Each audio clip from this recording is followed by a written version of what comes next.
How's it? Today I'll be playing Dungeon Keeper.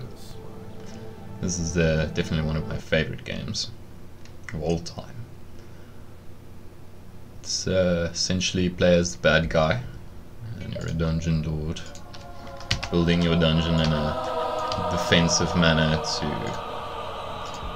build up an army of monsters to take over the surface, basically.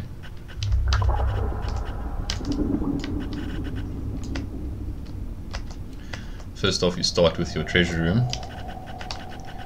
This is very important to build, to be able to store gold, basically, which you'll be using for creating other different types of rooms and using on spells as well.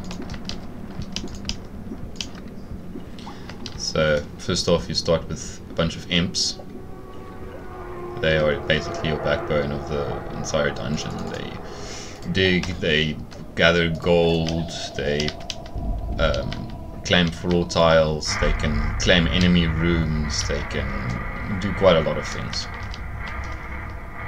In the beginning you'll see a lot of question marks and stuff. This is just to help you out. This is a magic. Click like to delete it. Yeah, so you can just right click them all the way if you don't want to, if they bother you or anything. And the question mark is the main one. This is your main quest, and it's usually in some type of role-playing format, which is quite cool. I enjoy it. So your very first spell is Possession. It looks kind of funky on the animation, but I like it. It's one of not really very useful. I mean, there's not a lot of situations you use it unless you want to go inside of an imp and specifically go to a direction where you can't manually throw him otherwise. But imps, I mean, they can be thrown on. They are the only monsters you can throw on unclaimed territory, but you can't throw them on enemy territory. So you'll see there's a bunch of panels here I've been clicking. It's this question mark. This is just basically your payday. So as soon as this bar fills up, you have to pay the amount that's shown there. This is your library room you'll be getting later on. As soon as the bar fills up, you'll be getting a new spell or a room. And the workshop, which when the bar fills up, you'll be getting a new trap. And it only fills up when monsters are actually active in the room itself. These two at the top is basically after you create a hatchery, you can let the chickens roam throughout the dungeon, which I wouldn't really recommend. And the other one is a dungeon, a jail or a prison. As soon as you get, I think it's prison, I'm not sure, but as soon as you get it, then you can click on this so that your minions don't actually kill your enemies fully, so that they just wound them, and then you can, you can use your imps to carry them off to the prison. This is your portal, something I got in the beginning. You have to get it in the beginning because this is where your monsters spawn.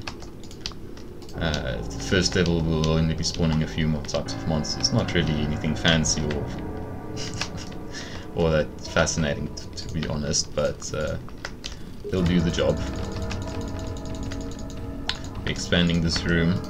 On each room, so you'll see there's 3 of these tabs. The top one is the amount of life the room has, depending on enemies, imps trying to claim it. So when an enemy imp tries to claim this room, this red bar will be going down, and as soon as it's fully empty, then the room will be transferred over to the person trying to claim it.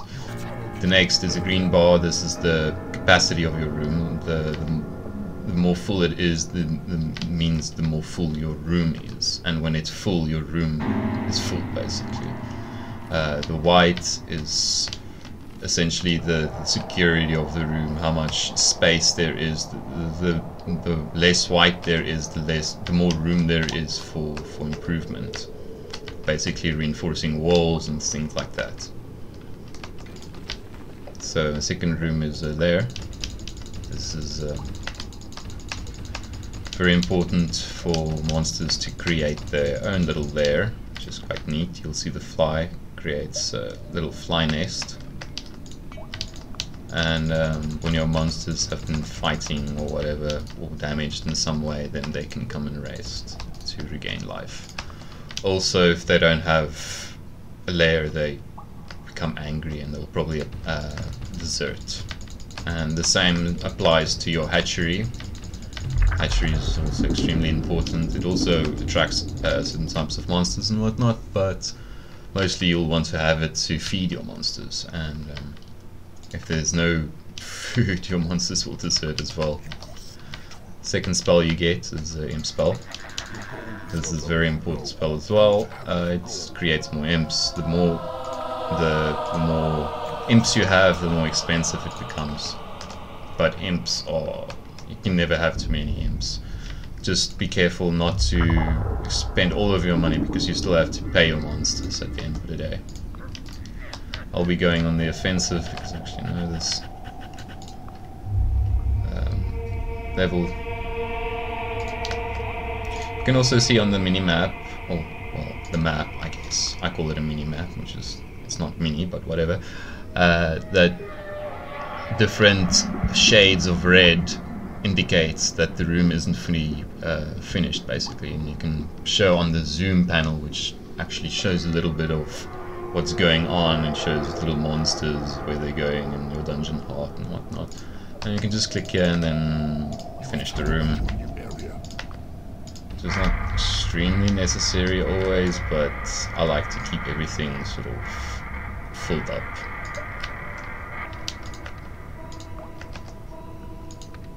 And yeah, I won't be able to pay my monsters. But hopefully the heroes will start spawning, and then I'll be stealing their gold, basically. Or well, when you kill them, they usually drop gold.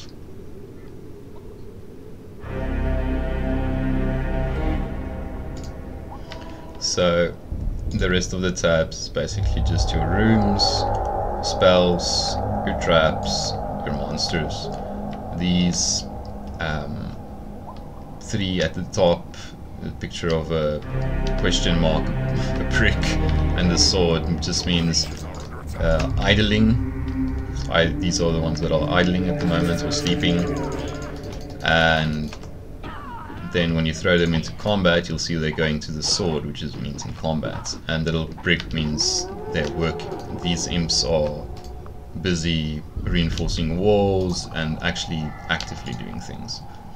And yeah, at the top where you can click M as well to open up your map, but I like click at the top just because I'm used to it. But yeah, the other stuff you don't really have to worry about. It's just to zoom in and out on your mini-map. This is a computer controlled. Just don't click it, it's completely useless.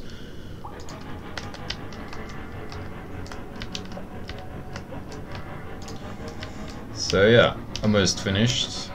I was defending this, of course. This is your dungeon heart. This is when enemies and other creatures come in and try and destroy this. You have to defend it, because once your dungeon heart is destroyed, you lose. And the Lord has arrived. This is essentially the boss of each level will have a Lord of the Land. Well, not every level, but most of the levels will have one. As you can see, it's fairly tough, even while fighting 7, well now 6 of my monsters. GG. And you just press space and you can continue. I'll be just talking about stuff that I enjoy, and I don't really have a script or anything, so don't take this too seriously.